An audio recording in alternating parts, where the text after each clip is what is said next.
এই জড়জগতে কখন আমরা দুঃখী?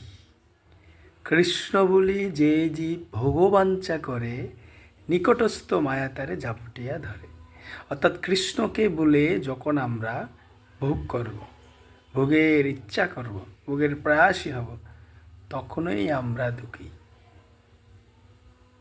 কৃষ্ণকে যদি আমরা মনে রাখি, কৃষ্ণ স্মরণ করি, কৃষ্ণ নাম জপ কীর্তন করি, তখনই আমরা সুখী।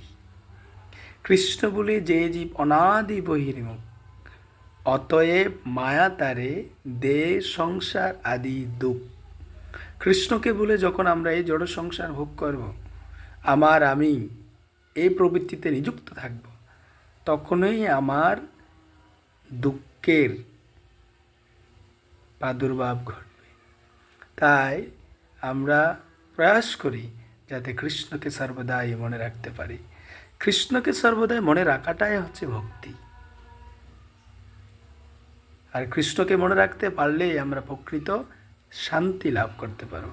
আর যদি কৃষ্ণকে ভুলে যাই, তাহলে আমরা কখনো সুখী হতে পারবো না। সবসময় আমাদের দুঃখই প্রদান করবে মায়া।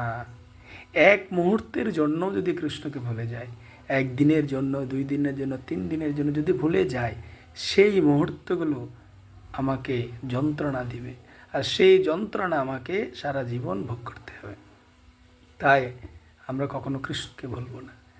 চেষ্টা করি যাতে কৃষ্ণকে সর্বদাই মনে রাখতে পারি, তাহলে আমরা প্রকৃত সুখী হতে পারব।